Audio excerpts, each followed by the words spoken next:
Hello, everyone, and welcome to CarAlarm Reviews Monday Night Raw for June 26, 2017. My name is Alex, And I'm Gavin. and the show opens with Roman Reigns making his entrance to address Braun Strowman last week, attacking him and then challenging him to an ambulance match.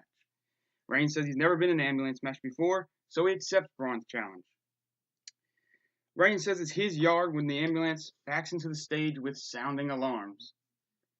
Reigns goes to open the ambulance doors, thinking Braun was in there, and as he opens them, Strowman attacks him from behind, throws him onto the stage, like literally under the arm. Just throws him up there. Yeah, just throws him like a child onto the stage. Reigns rolls down, and Reigns tries to make a comeback, goes for a Superman punch. Strowman catches him and throws him really hard into the ambulance. Into the side of the ambulance. And then Strowman puts him in the ambulance and shuts the doors. That looked like it hurt. It looked like it hurt a lot. Roman's not a little guy. No, not at all. He's very large. So, just taking that man and throwing him into the top of an ambulance, and then he just crashed into the floor. Yeah, it looked like it hurt a lot. It looked very brutal. The ambulance drives off with Reigns in it. Do you think there's a chance Strowman's going over in this match? Yes. You do? I do. Okay. I also think that ambulance is going to get messed up before it drives off. I think they're going to have to bring in a second ambulance. Oh, I don't know. You think Strowman's going to flip another one? Maybe.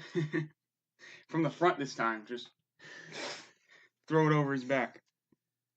Okay, so... I would cry. Yeah, me too. That's not... And they wouldn't be able to do that, though, because I think last time they had a big machine that kind of tossed it over. They kind of, like, weighted it on one side. Yeah.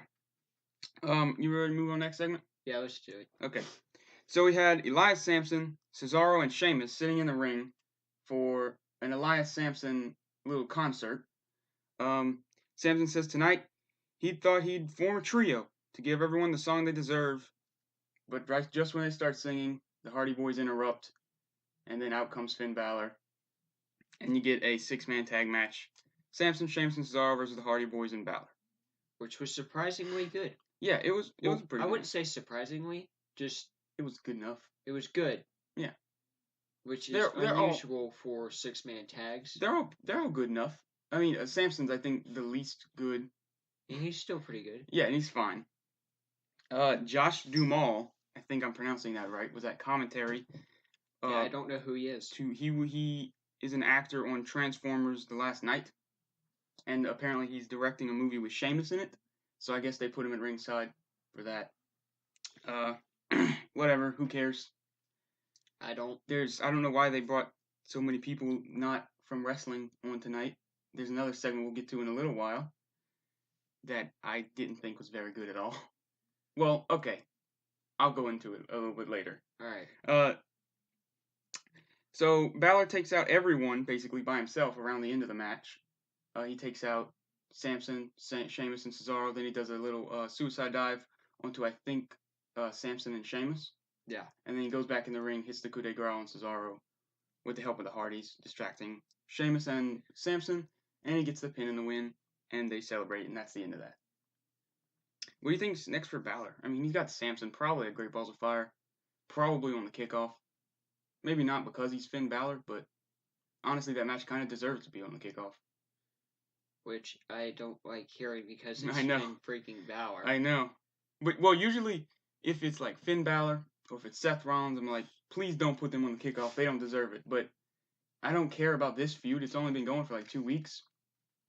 And we know Sampson's not winning. Yeah. So why not put him on the kickoff? That's fine. I'll actually watch the kickoff if it's there. I probably won't watch it when it happens, but I'll go back and check it out if it's you know. You ready for the next one? Yeah. Okay. Goldust has another promo about R-Truth. And then we head to a commercial break. He basically says the same stuff that he's going to show R-Truth.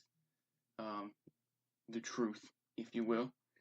He makes his entrance with a personal cameraman, all decked out in gold. Like he used to be. Like he used to be. I don't like his new suit. Goldust's. I do. It doesn't match his face paint, is the first issue I have.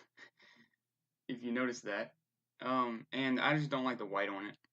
I like his I like the suit he has in 2K17 a lot, and I get it's more like his old suit, I guess. His old suit, kind of that very light gold. I just wish he would like come out with a wig, like he Yeah, used to. yeah, that'd be nice. It'd make him beautiful. He's still a really good character. It makes you wonder why they even put him with R-Truth in the first place. Because why not, dude? Because why would you want him there? Because why wouldn't we want him there?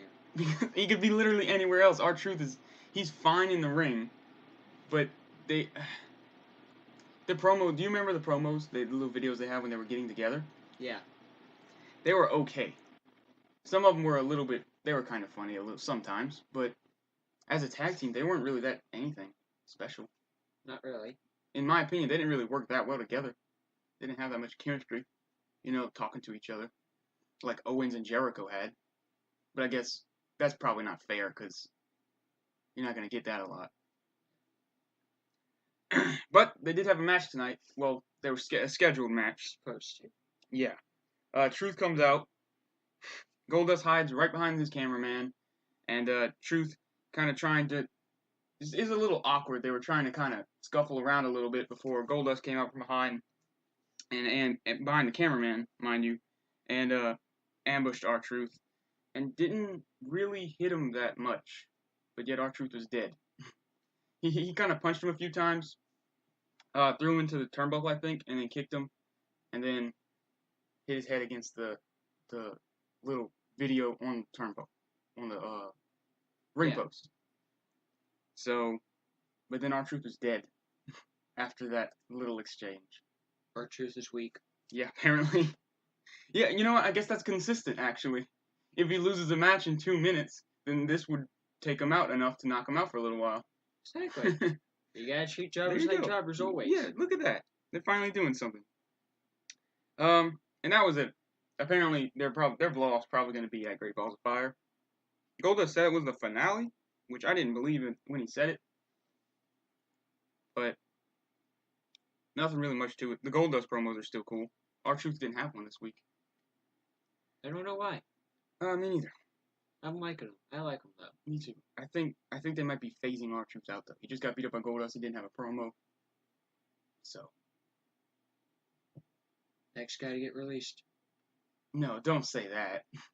You know what? Yeah, bring him back. Go back to TNA, R-Truth. I think he had a couple championships there. When he was Ron the Truth Killings, and before that, I don't remember what his name was. Okay, next we have Paul Heyman backstage with Charlie. What's her last name? I don't know. Talking about how Brock will call out Joe before Samoa Joe himself comes up from behind, grabs Paul Heyman by the collar, and says that tonight Brock Lesnar will get the coquina clutch that he deserved. And that it wasn't meant for Paul Heyman. That was just a threat for Brock Lesnar. But that's not what happens next segment. Do you have any thoughts on that before we hit the next segment? I like Heyman. I really do. Yeah, I like all three of the people involved in this feud a lot right now. Lesnar I like the least, actually. I like how Heyman will talk crap, but like about a person when they're not around. Yeah, and he's petrified. As soon as they're around, he tries to negotiate his life. Yeah, he does. It's great. He says, "I'm just an advocate" a lot. It's hilarious because he's so. It seems like he's genuinely terrified. I know he's not, I'm sure, but it feels really good. Heyman's always been great. When he was in that feud with CM Punk, and he had turned on Punk, he was so like terrified of Punk that he didn't shave for like weeks. So he looked like he was just a scared old man all the time. It looked really good. He's great. Paul Heyman's great. Okay. Next we have Miz TV with special guests, the Ball family. I don't know who these people are. Could someone please tell me? Someone? Yes, I'll do it. So, thank you. I don't know their actual names. I didn't write them down because they showed them for a split second, and I didn't pause it. I just kind of was like, it doesn't matter. I don't care about them. They're from basketball. They're a basketball family. The dad is apparently some famous basketball player for the NBA, and his son just got drafted to the Los Angeles Lakers. That's the only part I got out of that is someone got drafted. Yeah, he's 19, that's pretty cool. Don't care though, so there's that. I'm trying to watch wrestling. I really don't care about this kid. So the Miz asks, I'm just gonna refer to them as the dad and the sons, and I'm only referring to the son that got drafted because the other one was just there. He did literally nothing. So the Miz asked the dad for a partnership with the Big Baller brand and the Miz. They can partner together, sell some merchandise, make a few $1 million. Because you know like Miz. The Titus brand? Yeah, like the Titus brand, but better because it's the Miz. And Miz is not a jobber. Titus O'Neil is a jobber. But old daddy declines and they start trading insults related to Big Baller brand. And this guy was a little bit much, I have to say. He would not stop talking. He would not let the Miz get his turn in. New York Fire. I pictured it like this because Ambrose comes out next and he's defending him. Yet he still interrupts Dean Ambrose. How do you not have the mental capacity to just be like, hey, this guy's talking. Maybe I shouldn't yet. Maybe this isn't my show. Adrenaline? I don't care. That, like, he's on TV? He was a basketball player. I don't know. For the NBA. He was on TV probably every other week. I don't know. I don't know. All I'm going with is he was really excited. He was very excited. Couldn't stop. So, alright, well, I picture it this way. Because, you know in Pokemon, you have, you attack, and then your turn's done, and the other person attacks. Yes. And I feel bad that I didn't write his name down, because I feel like I'm referring to him enough that I should refer to him as his appropriate name. But I don't have it, so I'm not gonna. So, I feel like he just constantly tackles, and is not doing that much damage, but it's enough for you to be like, quit and let me have my turn. I know you're weak to fire, let me use my fire move, stop using tackle. Just let me do this. But he's just not letting him. And eventually he runs out of PP, and then you get to strike him down with Dean Ambrose's music. Because it looked like they cut that segment short. I think they had to, though. I think they did too, because he was going. Ambrose started to walk down the ramp, and then his music hit again, and he just kind of backed up a little bit, as if he didn't expect it. And it didn't seem like it had a conclusive ending. Dean Ambrose was just like, they're looking for a partner with actual balls to represent Big Baller brand at the upcoming Great Balls of Fire, and then Dean Ambrose music hits. So I really didn't understand what was going on. Most of the time I don't understand why they brought basketball players on Raw. Me neither. Well, I understand why, because I don't watch basketball. Me neither, but I was on YouTube this morning, and CBS covered it, and they said, oh, look who was on WWE Monday Night Raw. So, there you go right there. That's the reason why. They got news coverage from places that otherwise probably wouldn't cover WWE. So, That's a good reason. Yeah, it's a good enough reason for a business. I just don't care. I just didn't really care about it. That's why I'm not blaming them for doing it. But I have a right to dislike it. So there is a match that this was kind of leading into, and maybe it was supposed to lead into it a little more. But it's Dean Ambrose, Rhino and Heath Slater versus The Miz and the Entourage. We didn't get to see the entrance of the Entourage or Rhino and Heath Slater. It's the Miz-tourage. Oh, the Miz-tourage. I'm sorry. That's how they kept referring to it. I didn't catch that. Okay. I didn't catch that at all. They did. They said it a couple times. Oh man. Okay. I really wish I would have. All right. Well. Anyway, the match was all right. It was fine. It wasn't anything too special. It wasn't as good as the 6-man tag with the Hardys in them. 2 6-man tags tonight. That sounds a lot like 2013. Exactly. It's 2013 again, boys. Shield's coming back, and we're gonna get 6-man tags every main event. I'm kind of okay with that. I'm okay with one of those things. I'm just okay with the Shield. All right, so Bo Dallas ends up rolling up Rhino for the win. That's Was Heath Slater kind of like throwing a punch thing? Yeah. It was not Heath Slater. Curse Axel. Oh, I forgot it was Axel that was with Bo Dallas. Man, you know what they should have done? They should have brought Ellsworth and put him in the entourage.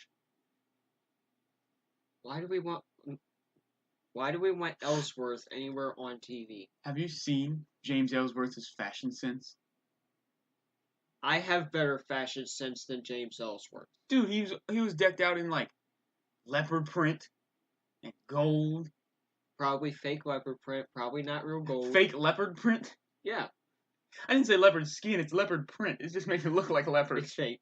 Yes, of course it's fake. It's not gonna skin an actual leopard, Gavin. Okay. Well, you ready to move on? Yeah. So, next we have the fallout between Enzo Amore and Big Cass. This made me sad. Yeah. I really wish, though, that they would have won the tag titles. Because for a while they kind of fell off everyone's radar. And then they break up and it doesn't have as much impact as I feel like it would if they had done more with them, you know? Mm-hmm. But Enzo comes out to say he's not doing too good, obviously. And he's yet to speak to Cass over the past week. He's tried calling him. He's tried calling his mother. Everything. He can't get to him. He says he needs to talk to Cass man to man, and he needs to do it on television tonight in front of all these people. So he calls him out. Big Cass comes down to the ring with no logo on his t-shirt and a new Minitron, or I don't know what to call it now, because everything blends together. It's just one giant stage now. It's Megatron. It's yeah, there we go. That's what we'll call the cumulative of every ramp, stage, you know, all the big videos. We just all call the it Trons. we'll just call them the Megatrons. Oh, that was weak. So R-Truth. Okay, he throwing shade at R-Truth throughout the show. All right, that's what's gonna happen now. That sounds good. So on the Megatron, Cass has his new thing. It just says Big Cass. It doesn't look that. It looks fine. It's just bland. He doesn't really have a character yet. It's good enough for now. Yeah, he comes out to Enzo's music though. No logo on his T-shirt or whatever that you call that shirt thing. It's a shirt. Okay. And he comes to the ring and he says, Enzo starts speaking to him. Enzo says that Cass was right about most of the things he said last week. He talks too much. You know, he uses Cass as his bodyguard, so to speak. Yeah, he can say whatever he wants because Big Cass backs him up. Big Cass is his fist and Enzo's the mouth. But Enzo says he's not ready for this brotherhood to break up just yet. They still have to win the tag team championships because they haven't done that. They didn't do it in NXT. They didn't do it on Raw or anything. And for a second, Cass says he apologizes. He says, "I'm sorry." They shake hands after a little bit of reluctancy from Enzo. They hug. It made me happy, but I knew in the back of my head I knew it wasn't real. Everyone in the or maybe we're getting a little ahead of ourselves. Yeah. So they shake hands and they walk down the ramp together. Cass kind of holds up Enzo's hand, and then they're on the ramp. Enzo's doing his little whatever he does with his body. He does a lot of things. And then they're holding arms, and then Cass just clotheslines him, picks him up over his head like a military presses him, and throws him all the way down the ramp. Enzo is a small dude. Enzo is a very tiny man. Cass is a very large man. So yeah, I knew Cass was turning here. One, I mean, maybe these are small hints, but he didn't have a logo on his shirt, and I know that's a very small thing, but if you're not representing, you're probably not going to be representing. And then he's got a new Tron. He doesn't have new music yet. if he had new music, then what would even be the point of the segment? You already got him his singles gimmick. I mean, I kind of wanted it to be real. Them just get back together. Me too, because I do think that they deserved, with their whole tag team run through NXT, through Monday Night Raw, through the brand split, and then on to just Monday Night Raw. They deserved a tag team championship run of any length. They just deserve to hold More those. than 2 days. Well, yeah, a fair shot to defend it for a while. Okay. So next up, if you're ready to go, you ready to move on? There's a little bit afterwards, after the commercial break, Cass came out to threaten Corey Graves, and he says that Angle said he can't touch Corey Graves, and that the dirt Corey has on Kurt Angle must be really good. Now, I thought this whole thing was done. Apparently, we got a little bit more mystery to solve with Kurt Angle and Corey Graves. Do you have any idea, any theories on what any of this could conclude in? I don't know. Me neither. Maybe Kurt Angle didn't drink his milk one day? I don't know. Think he still drinks milk every day? Yep. And that was really it. I just wanted to get your thoughts on that. Did you see that when it happened? I did. So next we have Seth Rollins versus Kurt Hawkins. For some reason, Rollins, it said Seth Rollins, before the commercial break, it said Seth Rollins, WWE 2K18 up next. So I thought he was going to come out and cut another promo. Yeah. Then he came out and they were like, alright, he's got a match with Kurt Hawkins. Oh, okay. I guess. Then what was the point of the 2K18 thing? I know it was on the cover, but they could have just said 2K18 cover star Seth Rollins in action next. There's a small chance they could have tried to do a promo, but then, something messed up and they couldn't do it, so they had to throw him against Kurt Hawkins. Yeah, well, yeah, maybe, but I don't know. He could have just done another promo, and then Wyatt interrupted. I wouldn't have cared. I didn't really care about Kurt Hawkins, but he did get a few good shots in. Yeah, it was... Early on in the match, he started attacking Rollins for maybe a minute or so. It was longer than 2 seconds, so... Yeah, it was. It wasn't as good as Bo Dallas versus Finn Balor, which was really good last week. Mm-hmm. It was fine. Kurt Hawkins needs to be let go. Go to anywhere, Kurt. You're not going anywhere in WWE. Nope, and I don't like you. So. I don't really either. Rollins wins with what I'm going to call the Rainmaker knee, because I don't believe they have a name for it yet. I don't either. So, I'm just going to call it the Rainmaker knee strike. Why not call it the Kingslayer knee? Because that's not what it's called. And because the Rainmaker is Okada's finisher in New Japan, and that's where the move came from, so I figured, hey, call it that until it gets an actual name. Because it is just a Rainmaker, but with a knee instead of a clothesline. And if I call it the Kingslayer when the name's changed, I'm going to be used to calling it that. And then I'm going to be sad when it's not called that. I would like it to be, though. I think that's a good name. Bray Wyatt interrupts pretty much as soon as Rollins wins. His music kind of hits, and then Wyatt interrupts. And he says some Bray Wyatt stuff. It's really... He basically says, I'm going to get you, Seth. He had this couple minutes long promo, and it sounded exactly like every promo he's ever cut. Do you agree with that? Yeah. Why?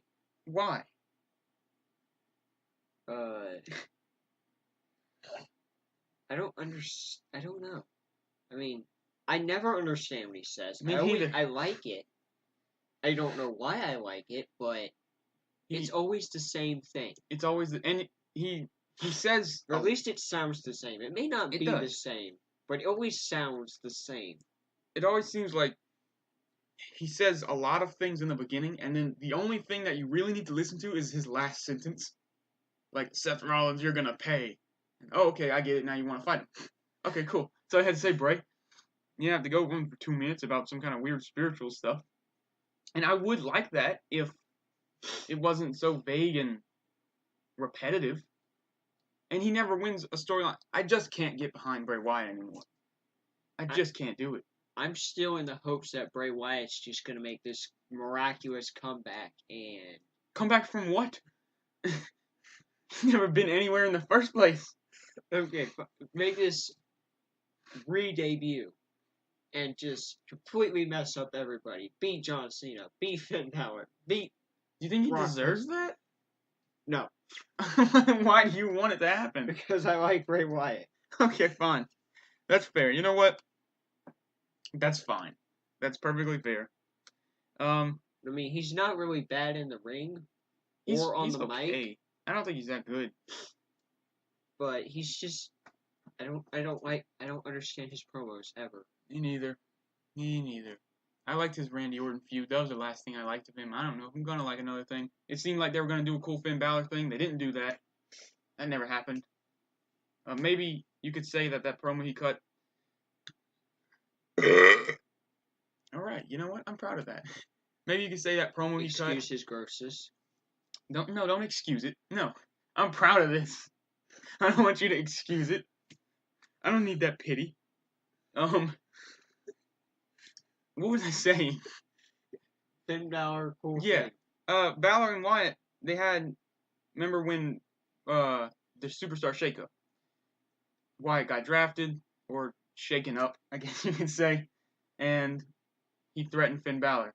And then, like, I think maybe a week or two later, he attacked Finn Balor or something like that, right? Didn't that happen? Yeah. And then they never did anything because there was that fatal 5-way after Strowman and Reigns got injured. So maybe that was the reason that feud got scrapped. But why isn't that the thing now? Why can't they have Rollins doing something else instead of Rollins and Wyatt? Because I really don't care about that. What else is there for Rollins to do? He could have a feud with Elias Sampson. I just think Balor and Wyatt would be a better feud. It would. Plus Seth would look pretty cool with the Hardys. You ready to move on? Yeah, let's do it. So Paul Heyman is out finally. To introduce Brock Lesnar. He says that Samoa Joe is a dumbass for not being afraid of Brock Lesnar. And I love Paul Heyman. I know we said it earlier, but he's just really good. And I feel like everything he says is so confident. I love how he keeps saying that Samoa Joe is the Samoan that others don't want to be Samoan. I love that. Brain said it too last week. It's just like, we're dogging on Samoa Joe here, and he's really good. And he's amazing. Samoa Joe's awesome. I like how it's not like making Joe more and more angry every time it's said. Yeah. He's getting cooler and cooler every single week. Sadly, tonight they didn't have much time with Lesnar, Joe, Heyman. They had the one promo and then they had this. But it's so good. It's by far the best thing that's happening in WWE right now, I think. What happened with the whole Samoa Joe being Triple H's destroyer though? Like his whole attack dog. I guess that ended because Triple H was beaten by Rollins. That's what I would have to assume. I think. See, I really liked it. I want Triple H to be like every now and then, just come out and be like, Samoa Joe, attack this guy. Yeah, I was kind of looking forward to the whole Joe, Owens, and Triple H thing they had going. That little 3-way, that was really cool. I think I liked it a lot. But then I don't know. They just fell. Yeah, it just fell apart. They wrestled on house shows in a team together against like Rollins, Balor, and Jericho, I think. But you know what? It's fine. I really like. I think Joe's better off on his own, though. To be honest with you. Especially after watching all of this stuff for the past few weeks. But after Heyman dogs on Samoa Joe a little bit, Lesnar makes his way out, and on the stage, Samoa Joe comes from right from behind, tries to get in the Coquina clutch. Lesnar's kind of fighting it a bit. His face is turning purple AF. Yeah, it was a little terrifying. Yeah, Lesnar's he was selling really good there, cause but anyway, so Lesnar was trying to get out of it. He slammed Joe into the Minitron, the little rib cage of the Megatron, and it kind of dented a little. I was like, oh wow, that looks pretty cool. And then he did it again, and the thing almost caved in. And he was fighting it out of it a lot. But Joe ended up getting him on one knee, started to get it in more, Lesnar looked like he was about to die, and then the Revival of all people, and Carl Anderson came out to break it up. That's who it was? It was Carl Anderson, yeah. I didn't know who it was. Yeah, it was the Revival and Carl Anderson. Why would the Revival do that? I don't know. Maybe they brutally attacked Kofi Kingston. Maybe it was just the first people Kurt Angle saw. It's like, you Yeah. go get them now. Yeah, you could say that. That would be fine. It's a little questionable, I think. Enough to bring it up. I don't really care that much. That kind of stuff happens all the time.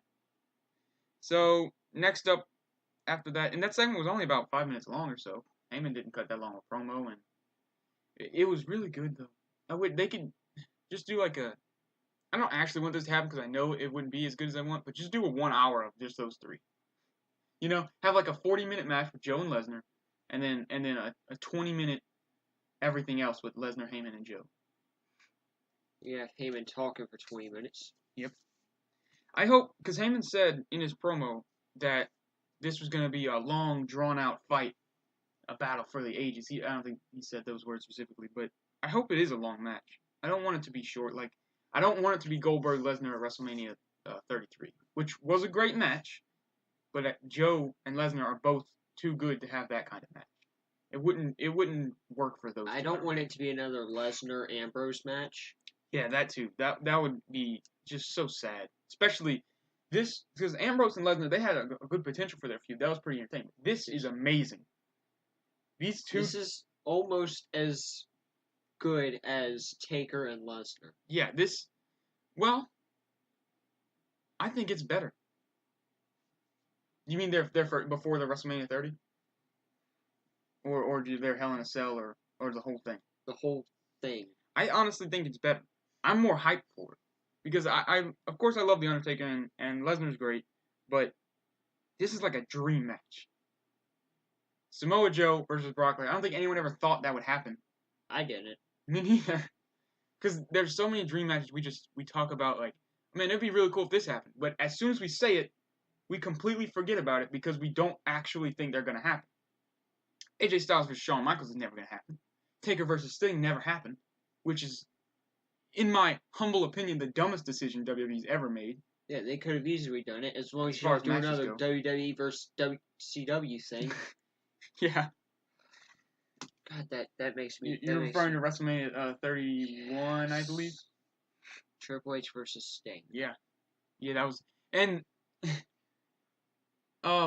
I liked that, but I don't like WWE versus WCW anymore. Scott Hall and Kevin Nash were in NWO. So the DX versus NWO thing didn't really, or not the what was it, the Click, right? But yeah. It was they were representing WWE.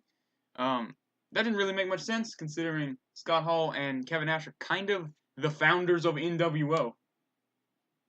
But whatever, I think that's a bit far in the past to dwell on for too long.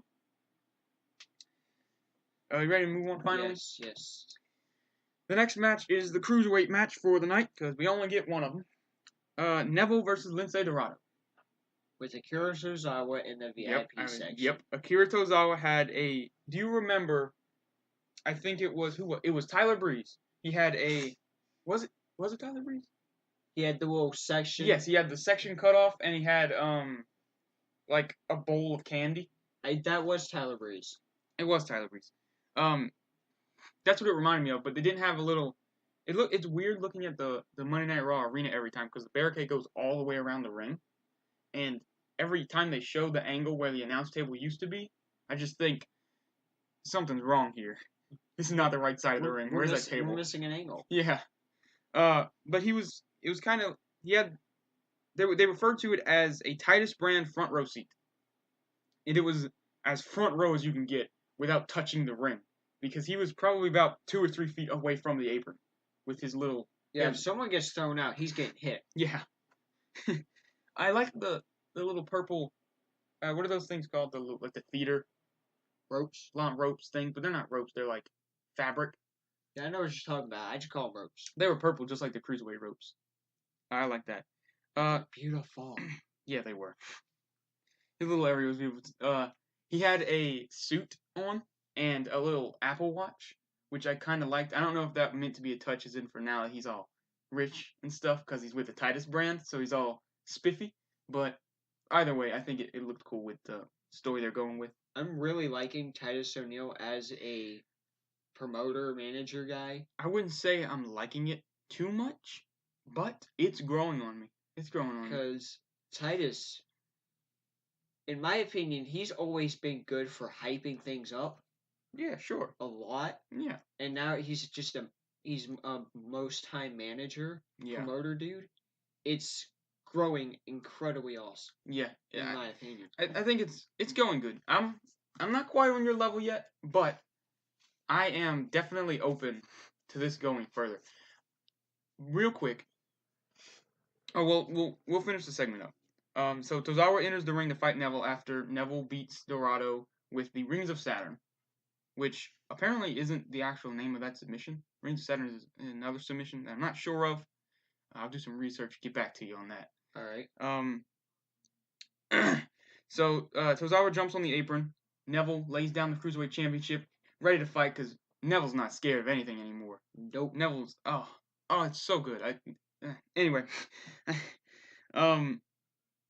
O'Neil interrupts right before they get to any kind of physical action, if you'd prefer to use that term.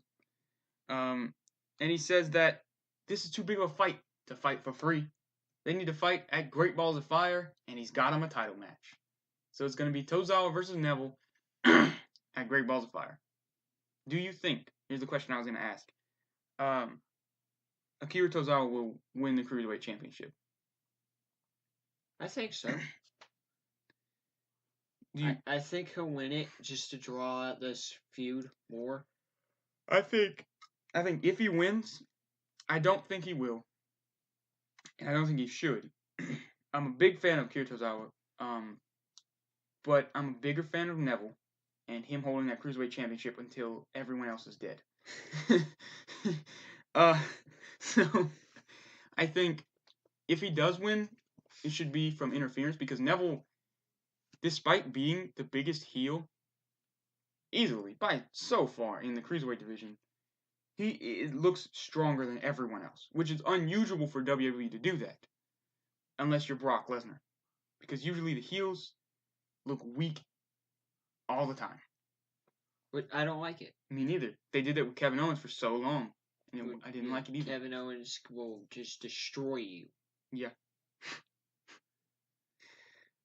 I mean, the only ones they should do it with is like The Miz. Yeah, it works. He's great with it. Yeah.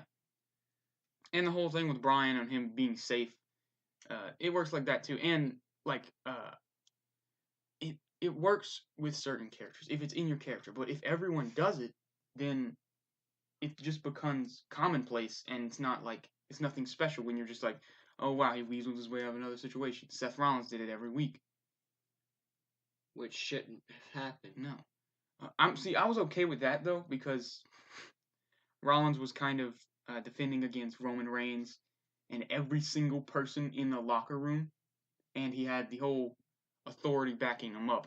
And I think in all of that time is how he found his strength to become, the powerhouse, I guess you could. I don't want to use that term because I feel like that's the wrong word, but that's the only word I can find in my brain. So the powerhouse he is now. Because, he was kind of like he was a weaselly heel. They said it all the time on TV. But he got injured. Just kind of like slithered his way out of everything. Yeah. And at the time, I didn't like it. I like it now because I think it makes his character look better that he came back from that after Triple H turned his back on him. And he beat Roman Reigns clean for the WWE Championship. I like that a lot. Seth Rollins' character, his whole story, I think, since The Shield has been really, really good. Better than Roman's. Yeah. Well, on paper, it's not. On paper, Roman's is better than everyone else. Yeah, but 3 main events. Beat The Undertaker. In all real lifeness. In all real lifeness. I couldn't find the right words. Hey, I feel you. So, yeah, he kind of. I feared he would get stabbed after the Undertaker thing. What? Oh, you mean like at the arena? The night after, I felt like someone was just gonna like, come over the. Yes, I felt like they were that mad. Yeah, they could have been. I think most people were just tired of Roman. I think we are as well. He's a 3-time WWE champion, right? 2-time, 3-time. He beat 2-time. He won it from Sheamus once on Raw, right? And then he won it from Triple H at WrestleMania. Yeah, I think he's 2-time. I think he's 2-time. And he beat The Undertaker at WrestleMania, and he's main evented the past 3 of them. So, and he's tag team champion. Which Seth Rollins won one of. Yeah, sure. It still counts, though. And Lesnar won 2 of them, beating Triple H and The Undertaker. But, anyway, we have the main event of the evening. Now, throughout the night, they were showing all the female superstars, the women, which I think there are 6 of, including Bliss. Am I counting right? I believe so. We have, well, I can do it in a second. So, they were showing them, Kurt Angle was spinning the little bingo thing, and they would get a ball out, and it would draw their number, because tonight, they're having the first ever #1 contenders women's Gauntlet match on Monday Night Raw. The winner will face Alexa Bliss at Great Balls of Fire for the women's championship. Now, before the match started, they had Nia Jax and Alexa Bliss backstage. Did you see this? Yeah. Bliss was trying to sweet talk Nia Jax, which I thought was a really nice promo. I thought it was really good. I was kind of hoping that it would work for her, but it didn't. Nia Jax was like, "Shut up. I'm gonna win. I don't need your good luck." I just thought it was really good. I really like Bliss. I do too. I don't want her to lose the championship. So the match, I was a little disappointed in. I'm not gonna lie, up until the ending. I'll run down the little. I'll go through each little part. So it started off. The first entrant was Bayley, and second was Nia Jax.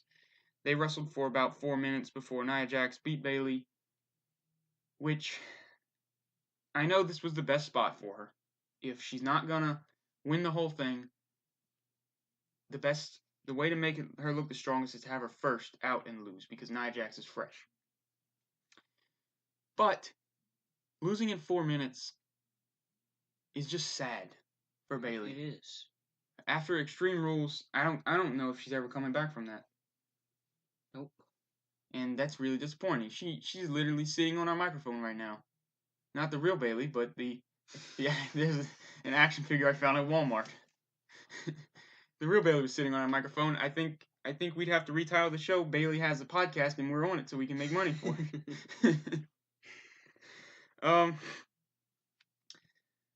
Any thoughts about Bayley? I don't really know if I don't think they're gonna do anything good enough with her to bring her back. I don't either.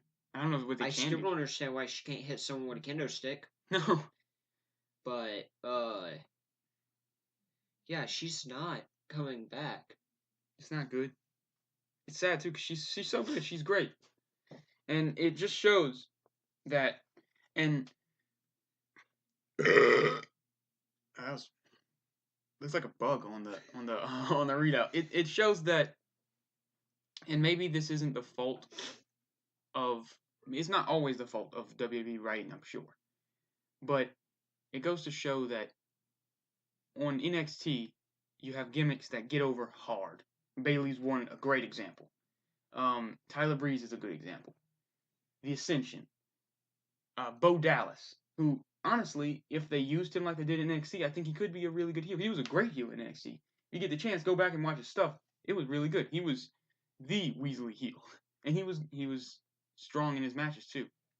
But they don't work on the main roster. The Ascension basically buried from day one. A few months after they came on the show, they were losing to legends that are like 50 and 60 years old. You could have had the Ascension be good if you didn't have them get spanked by the APA. Yeah, I know. But what I'm saying is, we don't get that. Tyler Breeze, now he's going good. He's going good now, but it took, what, 2 years to Just about. find out something to do for that guy? And I don't know if it's fully the creative's fault or if it's just, some gimmicks won't work with people who, NXT's a very closed group of people who watch the show, and some hardcore fans in there, but WWE, you get people that just watch it every 3 weeks or so. Casual people. And then people in the arena, I'm sure a lot of them aren't hardcore wrestling fans either. I'm sure most of them aren't. Nope. So, some of those gimmicks that people would accept if they're hardcore wrestling fans, maybe they wouldn't accept if they're just casual a little bit, Especially if they're like older from like Attitude Era. Yeah. And then you've got Tyler Breeze coming in. And it's just like, who is this guy? This is stupid. Yeah, where's Stone Cold? Where's my DX? This is a joke. This is so dumb. Where's my D-Generation X? It's just... Well, I'll keep going here. After Bayley is taken out, Nikki James comes out, and within 2 minutes or so, she's gone, which is sad again. And I know, yes, this makes Nia Jax look amazingly strong, but it makes everyone else look so You're destroying what few women you have on the main on Raw. Gauntlet match was a terrible idea. Why not a tournament? I like the Gauntlet match idea, but they could have been more creative with it, with how they lost. Well, hang on. I'll get into what I think they should have done after we finish the summary of the match. So after Mickie James, Dana Brooke comes out and almost immediately loses. Brooke comes out, pushes Nia Jax, gets thrown into the turnbuckle, a little body press into the turnbuckle, and then a leg drop, and it's over. Literally that quick. Dana Brooke's gone. Now, I'm not a fan of Dana Brooke by any means. I think she's gotten a lot better. I think she's okay. I don't think she should have lost in 10 seconds. None of the women should lose in 10 seconds. No. It's just like... Where's Eva Marie when you need her to lose in 10 seconds? Probably injured. She's filming a movie.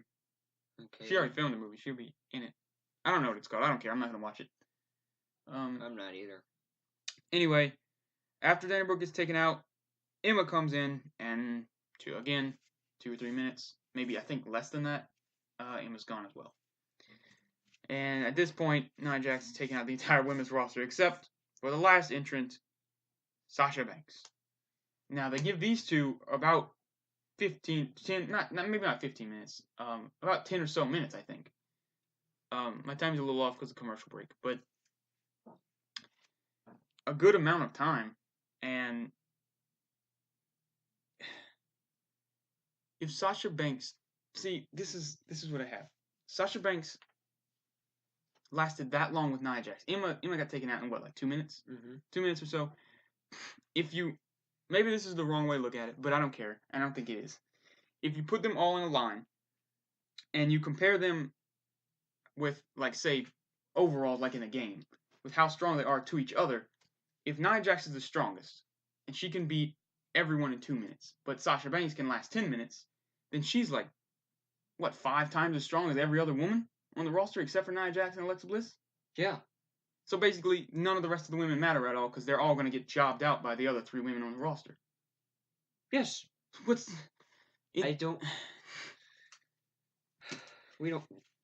going on? Well, anyway, Sasha Banks does get her victory after a weird kind of headlock chokehold. Her hands were on her throat. That's not really how you... You know what I'm saying? Yeah, I know what you're saying. I just don't I don't know what it was. Well, Nia Jax taps out, which I didn't like either. Tapping out's fine usually, but at this point she's in it for so long she looked like she was about to pass out. Why not just ref call it instead of her tapping? I don't think you want any controversy with the number 1 contender. Well, there's no controversy if you're knocked out. They in matches all the time. It's by TKO. True. Roman Reigns lost to Samoa Joe that way. Last week, I think. But regardless, Kurt Angle comes out to congratulate Sasha on her new #1 contendership. And then Alexa Bliss comes out, and as soon as she gets in the ring, Sasha Banks attacks her, takes her title, kind of celebrates with her for a second, and then throws it back at her. And that's it. Angle and Sasha are celebrating to close the show.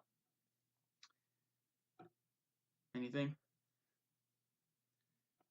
I don't like what they're doing in the women's division. I'm disappointed that the cruiserweights and the women, they have so many storylines right now. And only, in my opinion, I'm thinking over all of them in my head, and really only one of them is good in my opinion, and that's of course Samoa Joe and Brock Lesnar. The rest are mediocre. Truth and Goldust is better than Balor and Samson and the Hardys and Sheamus. Now, sure, the Hardys and Sheamus have good matches, but their feud's nothing. It's Their just feud's over the Raw Tag Championships. Yeah, but there's no story there. They're fighting for it. And maybe you don't always need story, but you need something. You need some kind of motivation. And the titles are motivation, sure, but they don't make that center attention. They just I mean, that's really what the story is. They're fighting for championships, but like you're saying, they're not making that clear. They're not broadcasting that. Yeah, they're just having matches every week, and it all culminates in a tag team title match. See, like with Samoa Joe and Lesnar, the whole thing starting out was for the Universal Championship, and it just became personal. And yeah, now it's personal when Joe put in the coquina clutch. A good story, yeah. See, you don't always need a feud that's personal. I understand that. Because realistically, you can have, MMA, I just want that title. But this is wrestling. And wrestling is 90% story. I don't even think arguably the most important thing about it is storytelling. It is. So, when you don't have a story at all, much less a good story, then it's just boring. It's just boring, and it feels thrown together. Good matches just become mediocre because there's not much story there. Which I think a lot of, I wouldn't say too much, but a good bit of tonight just felt thrown together. R-Truth and Goldust, whatever, it was kind of interesting at first, but it ended in like 10 seconds. With no intensity at all. And then, Balor and the Hardys versus Cesaro and Sheamus, which is a fine match, sure. But I don't care overall. I'm not going to look back and be like, man, that was cool. I want to see what happens next week with these guys. I was just like, yeah, that's a good match. Good job, guys. Glad Balor got a pin. I mean, I liked... The only thing besides Joe Heyman Lesnar thing was I loved the whole Roman Braun. Oh, yeah. I forgot about that. So I'm loving their feud. Roman and Braun, I'm liking it as well. It's different than everyone else. They're just trying to kill each other, and I think that's a good story. I want to kill you, and you want to kill me. Let's try to kill each other. That's a good enough story. And see, this is the one time Roman needs that vest. Yeah. Because, you've got a man who, the only person that can destroy him in 10 seconds is Brock Lesnar. Braun Strowman has a vest under his skin. Braun is massive. And Braun. I love it. I love that whole feud. Yeah, it's good. But other than that and the whole Lesnar Joe Heyman thing, Raw's dead. Yep. I love the Especially Hardys, the women's division and the Cruiserweight division. But I don't know what I'm trying to say. I think, and it hurts me to say this, that the Hardys have become very boring. There's no reason for them to be. Nope. Has their whole legal thing with the broken gimmick ended? Not that I know of.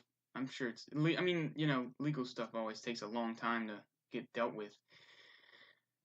I'm gonna look into that though, because we really need Broken Matt. I know, and TNA still has all the little trademark logos on all the broken stuff on the YouTube channel. So that's kind of a weird situation though, because you got TNA saying some stuff. Then you got that one company, Anthem, who says, "Oh, we own a part of it." They own Impact now. And now it's just like, you got Matt going, "No, it's mine," and delete. And his wife just destroying everyone on Twitter. I read that. I loved it. Me too. So much. She's still doing it, kind of. Not really as much, I think, because of the legal stuff now. Anything else to talk about?